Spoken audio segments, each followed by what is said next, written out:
Hi guys! Kamusta? Ako si Red Quaresma at welcome back sa aking channel. At kung bago pa lang kayo sa aking channel, huwag niyong kalimutan na mag-subscribe at sipanin rin yung tiny bell button doon sa baba para updated kayo kung meron ako mga bagong video na i-upload dito sa aking channel, you know? At para sa video ito, another reaction video naman ang gagawin ko. So magre-react ako guys dito sa pambato ng Tarlac sa Miss Universe Philippines 2025.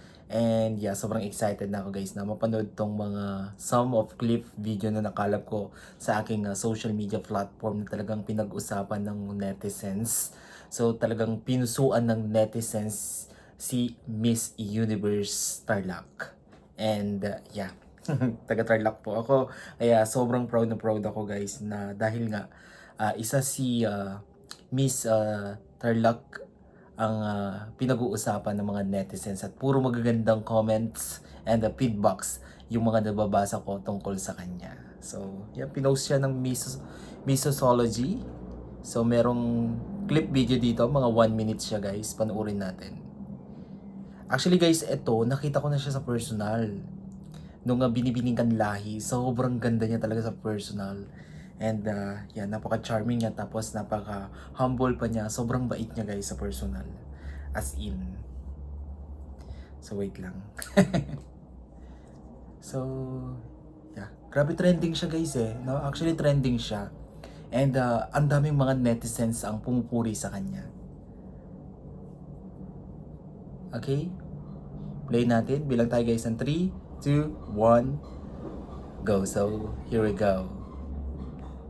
Ay, wait lang. Wait lang. Excited. Ganda niya, no? Eh, ganda niya. Napaka-fresh ng kanyang look. Representing Tarlac Province. Eh, ang tangkad. Grabe. As everyone Head knows, turner it's siya, the no? first time that Tarlac Medyo Province hawig is si stepping Catriona into the Gray. Miss Universe Philippines stage.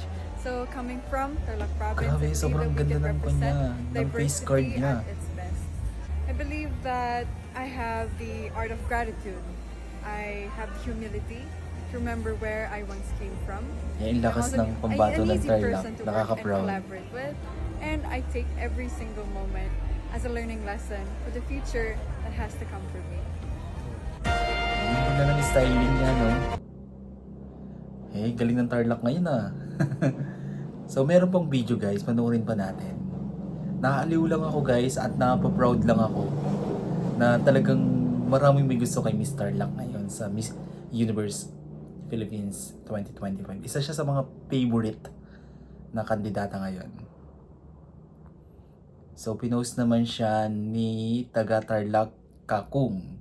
Tapos nakalagay dito sa captions, may hawig kay Catriona. Actually, yun din yung nababasa ko sa mga comment na maraming nagsasabi na kahawig. Actually, true. Sobrang kahawig niya si Catriona Gray. So, i-play natin tong isang video na interview to guys ah. Wait lang. Okay, bilang 2 minutes, ay bali 3 minutes yung video. Bilang tayo ng 3, 2, 1, go. So, here we go. Hi, Miss Sasha. Ang ganda Miss niya, no? Universe Philippines Tarlac. Ito yung question ko. A lot of pageant enthusiasts during the press presentation kahapon, Ay, no? may lamok. We're shocked when they saw you on Wala pang stage. makeup yun, Sabi no? pa may Sobrang hawig ganda ka kay Catriona. What's your reaction about this? So personally, I believe it's an honor to be, of course, masabihan nakahawig ko nga si Catriona True Gray. naman, Because Catriona kasi- Gray, I would say, is my ultimate model or idol for the beauty or the pageant industry. And sa mga comments, what I would say is, of course, I'm super grateful that Yes, majority yun yung of the nababasa ko comments sa are comment. positive Grabe yung and ganda mo. people are glad to see na ito na nga si Tarlac Province. Okay. So, makakalaban mo sina Atisa, Iriana, Chelsea, and Winwin. Those women are known in pageant industry and some may titles na rin.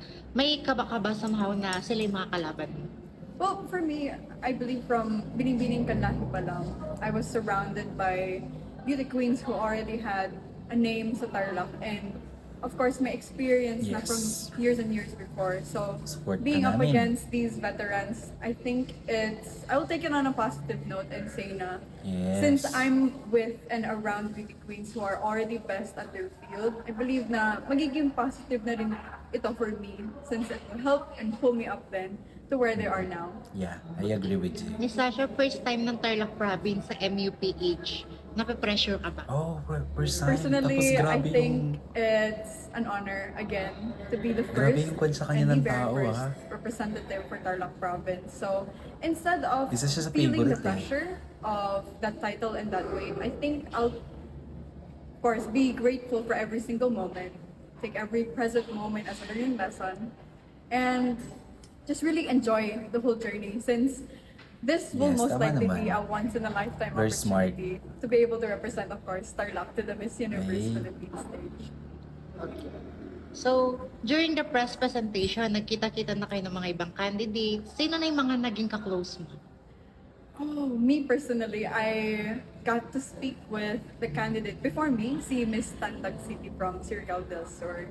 And she's really nice, really friendly, and most definitely, ate ko talaga siya sa journey ko sa MUPH. Okay, lastly, ano ang pinaghahandaan at pasabog ni Sasha sa darating na coronation?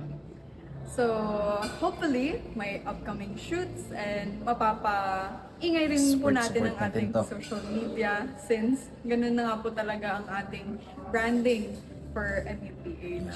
Ayun po. Very Thank you smart. so much. Very Thank you beautiful. po. Eh, sobrang ganda niya, no? Sobrang nakaka-proud. Nakaka-proud na meron tayong pambato sa Miss Universe Philippines and ito nga si Miss Tarlac. Napakaganda na talagang isa siya sa pinag-uusapan ng mga netizens ngayon. Sobrang gandang-ganda sila kay Miss Tarlac. Alright, kung nagustuhan nyo guys, huwag nyo malaking likes, comment kayo kung meron kayong mga request na video na pwede kong gawin dito sa akin channel. Bye po!